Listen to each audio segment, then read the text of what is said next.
मन के भावों को, हमारे प्रणय निवेदन को जानने के लिए इस प्रकार से हमसे नाटक कर रहे थे, कई तरह के प्रश्न पूछकर। महाराज जब भगवान प्रसन्न हो गए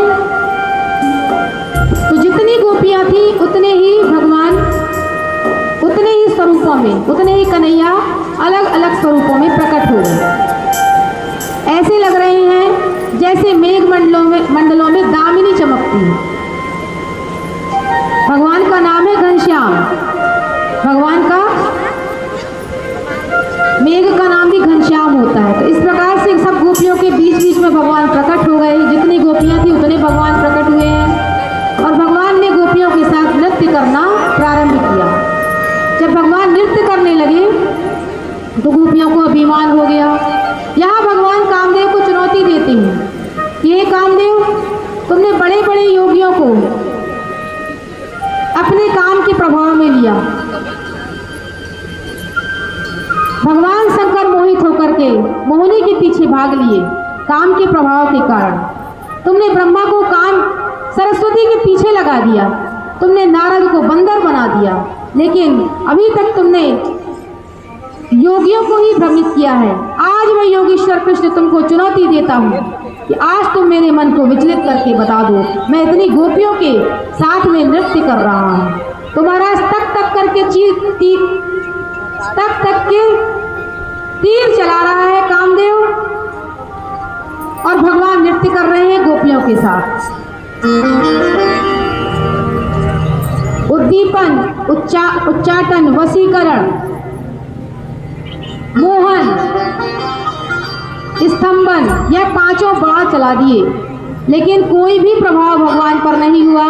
तो कामदेव हार करके भगवान के चरणों में गिरा, भगवान से क्षमा मांगी, भगवान ने क्षमा किया और यही कामदेव भगवान का प्रथम पुत्र प्रद्युम्न बन करके द्वारिका में जन्म लेता है। अब यहाँ जब गोपियां नृत्य करने लगी तो गोपियों को अभिमान हो गया कि सारा संसार जिन प्रभु के दर्शन करने को तरसता है, क्षणिक दर्शन भी जो नहीं कर पाते, बड़े बड़े योगी महात्मा, ऐसे प्रभु, हमारा सौभाग्य देखो कि हम ऐसे प्रभु के साथ नृत्य कर रहे हैं। तो गोपियों को अभिमान हो गया, यहाँ गोपियों को अभिमान हो गया और वहाँ राधा रानी को मान हो गया। तो प्रिया प्रीतम के बीच में मान की तो शोभा है, लेकिन अभिमान का कोई स्थान नहीं। जब गोपियों को अभिमान हुआ तो जहाँ पर अभिमान आता है वहाँ से भगवान चले जाते हैं, वहाँ भगवान नहीं रहते जहाँ अभिमान रहते। राधा रानी को मान हो गया कि प्रभु जैसा व्यवहार मुझसे कर रहे हैं वैसा ही इन गोपियों से कर रहे हैं। अरे मैं श्रेष्ठ हूँ, मेरे साथ प्रभु का विशेष व्यवहार होना चाहिए। सारी धान 22 पसेरी। इस प्रकार से राधा जी जब रूठ गई, भगवान समझ गए कि राधा रानी हमसे रूठ गई। भगवान ने राधा जी का हाथ पकड़ा, क्योंकि गोपियों को अभिमान हो गया था। तो राधा जी का हाथ पकड़ा और हाथ पकड़ करके भगवान गोपियों के बीच से अंतर ध्यान हो गई। अब निकुंज में आकर के भगवान राधा रानी को मना रहे हैं कई तरीके से। जब नहीं मान रही राधा रानी तो भगवान राधा रानी के चरण पलटने लगे, राधा रानी के चरण दबाने लगे। चापत चरण नंदलाल। तो ब्रज की जो रानी है वह राधा रानी जी है। पहले लोग समझते थे कि ब्रज के जो योगेश्वर है वह कृष्ण है, लेकिन जब इस दृश्य को ब्रज के रसिकों ने देखा कि चापत चरण नंदलाल, कि भगवान स्वयं राधा रानी के चरण चापते हैं, उनके चरण पलटते हैं, तो ब्रज के रसिक समझ गए कि ब्रज की रानी तो केवल और केवल राधा रानी है। इसलिए समस्त ब्रज में फिर राधे राधे राधे राधे, यत्र तत्र सर्वत्र केवल राधे राधे ही होने लगा। महाराज ब्रज में सब गोपी भाव में स्थित रहते हैं। ब्रज में सब जितने भी हैं सब गोपी भाव में स्थित रहते हैं। एक बार भक्तिमती मीरा जब वृंदावन गई तो वहां पर जीव गोस्वामी जी महाराज का बड़ा नाम था। तो मीरा जी को लगा कि महात्मा जी के दर्शन करना चाहिए। दर्शन करने पहुंची तो शिष्य ने बताया कि हमारे महाराज स्त्री का मुख नहीं देखते। जब इस प्रकार से मीरा जी से कहा तो मीरा जी को हंसी आ गई कि हमने तो आज तक यही सुना था कि ब्रज में केवल एक पुरुष है कृष्ण, आज पता चला कि ये दूसरे पुरुष भी पैदा हो गए हैं, दूसरे पुरुष ने भी जन्म ले लिया है महात्मा के रूप में। जो जीव गोस्वामी ने सुना समझ गए है कोई साधारण स्त्री नहीं। तुरंत आए मीरा जी के साथ बड़ा रंग हुआ। तो महाराज ब्रज में कोई पुरुष भाव में नहीं रहता, वहाँ सब गोपी भाव में रहते हैं, इसलिए वहाँ पर 90-90 साल के वृद्ध भी ठुमका लगाते नाचते गाते दिख जाएंगे। वहाँ का रस ही कुछ और है। गोपी का अर्थ क्या होता है? इंद्रिय ही कृष्ण रसम पिबती इति गोपी, जो अपनी समस्त इंद्रियों से केवल और केवल कृष्ण रस का ही पान करे। नैन निहारे तो माधव को, कान श्रवण करे तो कृष्ण की बंसी को या कृष्ण की महिमा को, पैर चले तो गिरिराज की परिक्रमा को। मानो जिसकी समस्त इंद्रियां केवल और केवल कृष्ण रस में ही डूबी हैं, उसे ही कहा गया गोपी। गोपी ही इंद्रिय ही कृष्ण रसम पिबती इति गोपी। तो यह गोपियां कोई साधारण स्त्री नहीं है जो भगवान के साथ नृत्य कर रही है। यह पूर्व जन्म के साधक हैं, जिन्होंने अनंत अनंत जन्मों तक भगवान की तपस्या की और जो किसी न किसी कारण से भगवान के किंचित दर्शन करने को तरसते रहे, उन्हें भगवान ने गोपी बन करके ब्रज में प्रकट कर दिया है। गर्भ संहिता में विस्तार से वर्णन आता है गोपियों के भेद का। ये गोपियां कौन है? ऋषि सिद्धा, कृपा सिद्धा, साधन सिद्धा, दंडकारण्य के संत, मिथिलापुर की नारियां, यज्ञ सीता, ये सब संत ही गोपी बन करके महाराज ब्रज में प्रकट हुए हैं और इनके मनोरथ को पूर्ण करने के लिए भगवान ने इनको दिव्य स्वरूप में दर्शन दिया। यहाँ गोपियों के बीच से जब भगवान अंतर ध्यान हो गए तो गोपियां विकल होकर के भगवान को वन वन ढूंढने लगी।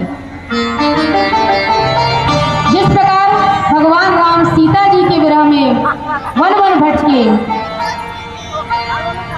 भगवान सीता जी के विरह में वन वन भटके थे।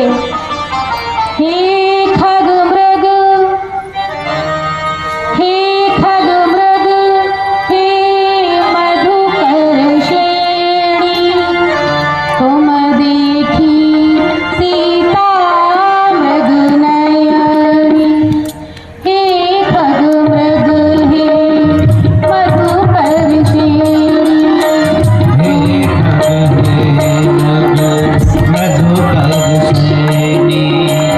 तुम देखी सीता मृग नयनी। तुम देखी सीता मृग नयनी। तो जिस प्रकार राम जी प्रिया जी को खोज रहे थे वन वन में, अच्छा यहाँ पर ये बताइए, भगवान श्री राम जी को तो पता था, भगवान श्री राम जी को तो ये पता था कि सीता जी तो अग्नि में प्रवेश कर गई, यह तो नकली सीता है, वेदवती जिनका नाम है। भगवान क्यों रोए फिर? लक्ष्मण जी को पता नहीं था कि नकली सीता, राम जी को पता था। राम जी जानते थे कि रावण हरण कर लेगा, इसलिए नकली सीता आ गई और असली सीता अग्नि में प्रवेश कर गई। फिर भगवान क्यों रो रहे हैं? कहते हैं जब भगवान श्री राम जी ने शिला से अहिल्या का उद्धार किया तो शिला से नारी को प्रकट कर दिया। तो जो वहां पर ऋषि महात्मा तपस्या कर रहे थे वन में, जब उन्होंने दंडकारण्य में इस दृश्य को देखा तो उनको लगा कि भगवान में जब इतना अद्भुत चमत्कार है कि उनकी रज से एक पत्थर नारी में परिणत हो गया, तो सारे संत महात्माओं ने क्या किया, वन के जितने ही पत्थर थे सब इकट्ठे कर लिए और कहा जब प्रभु श्री राम जी यहाँ से निकलेंगे तो जैसे ही उनकी चरणों की रज इन पत्थरों में जाएगी तो ये सब नारियां बन जाएंगी।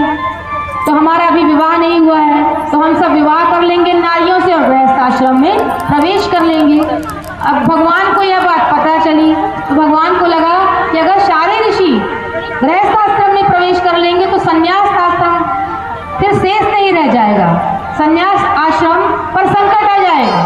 तब भगवान ने सीता जी के विरह की लीला करी और भगवान जोर जोर से रोने लगे।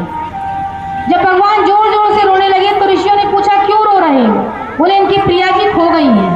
तो बोले अच्छा, पत्नी जब खो जाती है तो रोना भी पड़ता है क्या शादी के बाद? तो भगवान ने कहा महाराज शादी के बाद ही असली रोना चालू होता है। जितनी भी हंसी होती है ना, वो जिस दिन विवाह होता है ना बैंड बाजे के साथ, जिस दिन बैंड बाजा बजते हैं तो सारी हंसी के भी बाजा बज जाते हैं।